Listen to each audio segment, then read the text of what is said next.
Hello friends, welcome to Subhashree Jamuna channel. இன்றைக்கி நம்ம வேர்க்கடலையை எப்படி ஸ்டோர் பண்ணலாம் அப்படின்னு சொல்லிட்டு அதை எப்படி முதல்ல வறுத்து க்ளீன் பண்ணி எடுத்து வைக்கிறது அப்படின்றது தான் பார்க்க போகிறோம். அதில் சின்ன சின்ன டிப்ஸ் தான் நம்ம இதை ஃபாலோ பண்ணோன்னா சூப்பராக நம்ம ஈஸியாக ரெடி பண்ணிடலாம். ஃபஸ்ட்டு நம்ம வேர்க்கடலையில் மொத்தமாக நிறைய எடுத்துக்காமல் அளவாட எடுத்துக்கணுங்க. கொஞ்சம் கொஞ்சமாக நம்ம வறுத்தோம்னா சீக்கிரமாக வறுத்தலாம். அதுக்கு முன்னாடி நம்ம ஸ்டவ்வை ரொம்ப லோ ஃப்ளேமில் வச்சுருந்தோங்க. ஃபுல்லாக குறைச்சிடணும், சிம்மில் தான் இருக்கணும். எப்பயுமே சிம்மில் தான் இருக்கணும். பொறுமையாக தான் நம்ம வறுத்தோம்னா உள்ளே நல்லா ரோஸ்ட் ஆகிருக்கும். தோல் எதுவுமே கருகாது. நம்ம ஃபுல்லாக ஹை ஃப்ளேமில் வச்சுட்டு நம்ம பண்ணோம்னா தோல் வெளியே கருகி இருக்கும். உள்ளே அது ரோஸ்டே ஆகாது. அந்த மாதிரி இருந்தால் நமக்கு டைஜஷன் ப்ராப்ளம்லாம் வரத்துக்கு நிறைய சான்ஸ் இருக்குது. அந்த கருகுன தோலை வச்சு நம்ம சாப்பிட முடியாது. அதுவுமே ரொம்ப தீஞ்சிருச்சுன்னா உடம்புக்கு ரொம்ப கெடுதல் இல்லைங்களா? இப்போ பாருங்கள், நல்லா ரோஸ்ட் ஆகிருக்கு. கலருமே கொஞ்சம் மாறி இருக்குது. எதுவுமே கருக்கும் இல்லை. நம்ம லைட்டாக எடுத்து கையில் நசுக்கினாலே அந்த தோலெல்லாம் வெளியே வருது பார்த்தீங்களா?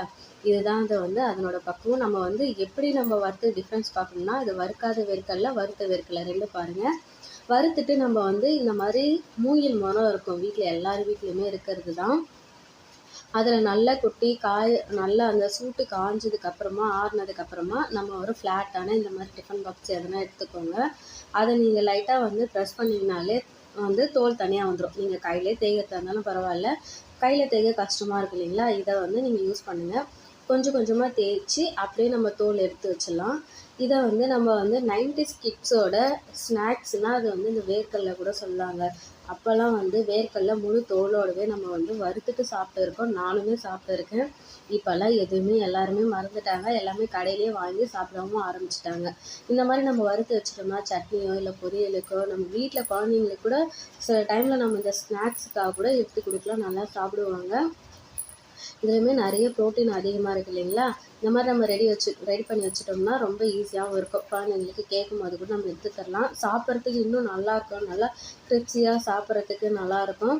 சுபாவும் அப்படி தான் சாப்பிட்டுட்டே விளையாடிட்டு இருந்தாங்க. நான் கொஞ்சம் கொஞ்சமாக எடுத்து நல்லா தேய்ச்சி எடுத்து வச்சுட்டு அதுக்கப்புறமா நம்ம புடைக்கிறது. அதை எப்படி பண்ணணும்னா, நம்ம இப்போ அது க்ளீன் பண்ணும்போது வீடு ஃபுல்லாக அது டஸ்ட் ஆகிடும் இல்லையா? அப்போ என்ன பண்ணணும்னா, சிம்பிளாக நம்ம வீடு பெருகிற தொடப்பத்தை நம்ம புடைக்கிறதுக்கு முன்னாடியே அதை முன்னாடி வச்சுட்டு நம்ம அதை புடைச்சோம்னா அந்த தோலெல்லாம் எங்கேயுமே பறந்து போகாது. நீட்டாக சிம்பிளாக வேலையும் முடிஞ்சிடும். கண்டிப்பாக இந்த மாதிரி டிப்ஸ் எல்லாம் நிறைய ஃபாலோ பண்ணி பாருங்கள். வேலைக்கு போகிறவங்க, ஸ்கூல் குழந்தைங்க அனுப்புகிறவங்களுக்கெல்லாம் இந்த மாதிரியெல்லாம் நம்ம முன்னாடியே ரெடி பண்ணி வச்சுட்டோம்னா ரொம்ப ஈஸியாக இருக்கும். பாருங்கள், நம்ம தொடப்பத்தை முன்னாடி வச்சுட்டு தான் புடைச்சேன். எந்த ஒரு இதுவுமே முன்னாடி எதுவுமே போகல, நீட்டாகிடுச்சு.